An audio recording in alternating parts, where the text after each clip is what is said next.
Task 3 talks about defining the role of the key individual in terms of the FAIS Act. Task 3 has 3 qualifying criteria.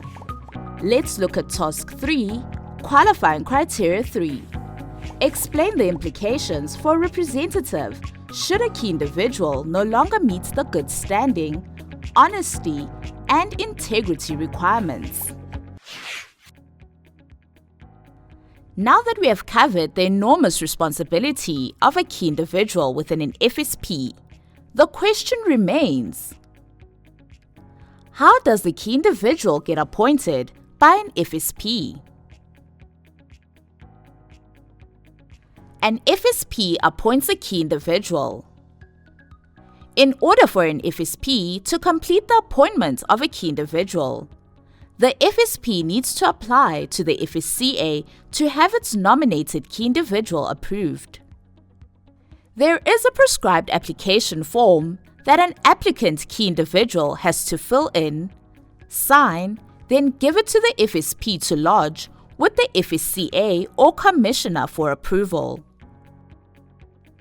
This appointment is confirmed only after the key individual has met certain conditions called fit and proper requirements as defined or set out in the FAIS Act. Since the FSCA is the custodian of the FAIS Act, it determines if the key individual meets the fit and proper requirements before it grants approval for a key individual to act in that role.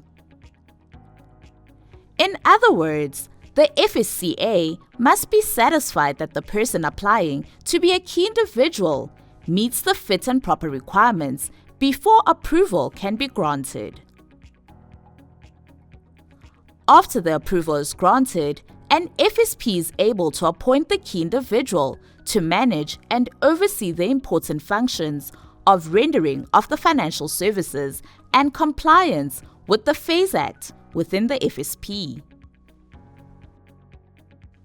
Please be reminded that in these videos we refer to the office of the FSCA as the Commissioner, the Registrar, or even the Authority. These words are used interchangeably to refer to the regulator, which is the FSCA. The person who will be considered for the position of key individual needs to satisfy the FSCA or Commissioner that they meet the fit and proper requirements. These fit and proper requirements relate to the following: 1. Character qualities. 2. Competence. And 3. Operational abilities.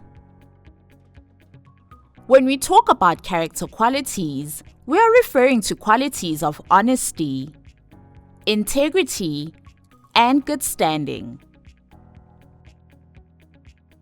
The competence requirement is made up of the following elements, which a key individual must meet.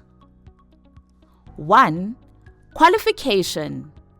The key individual must have an adequate, appropriate, and relevant qualification. When a key individual is responsible for more than one category or subcategory, they need to have a qualification that meets the most onerous or difficult requirements. 2. Experience. This relates to knowledge and expertise in the financial services or financial products that the FSP is approved for. And 3. Regulatory examinations. The key individual will need to pass the appropriate regulatory exam as per the role that they play within the FSP. Operational ability refers to the capabilities of an FSP to conduct business in an organized and professional way. Running a business like an FSP is a complex undertaking which involves the cooperation of several people and stakeholders. These range from the FSCA as the regulator to the reps employed by an FSP to the compliance officer and other external parties like banks and product suppliers or providers. The key individual is the person who makes sure that processes are in place to conduct business the right way. We have mentioned several day-to-day responsibilities that the key individual must fulfill. Let me highlight a few of the more important ones. Making sure that there are effective and adequate systems of corporate governance, risk management, and internal controls. This is to say that the business is operating as it should. Ensuring that only lawfully appointed representatives render financial services. Ensuring that fit and proper requirements are complied with on a continuous basis. The responsibility to keep specified types of records for a minimum period of 5 years is a vital one for an FSP. The key individual must make sure that there are controls in place to comply with this requirement. In these videos, there is a section that specifically covers the duty of the FSP to maintain and keep records. Make sure you also watch those. It is obvious from what we have covered that the role of a key individual is an important one.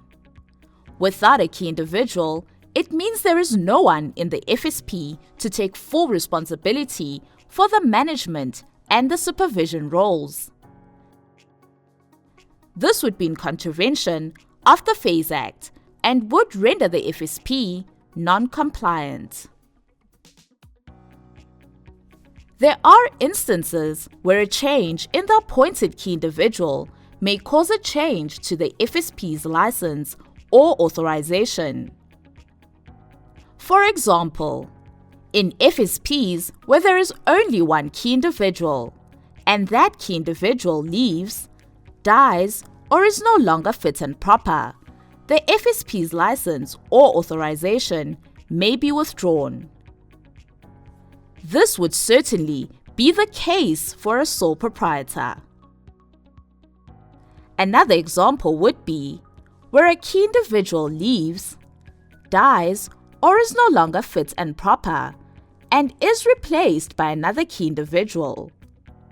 A change in license conditions may be necessary unless the replaced key individual meets all the fit and proper requirements the previous key individual met for the product or subcategories that the FSP is authorized or licensed for.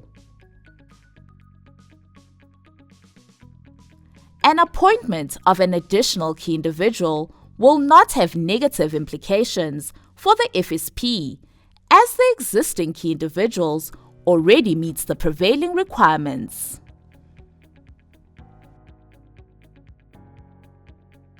We hope you enjoyed the video and learnt a lot. Please make sure to check out our other RE videos.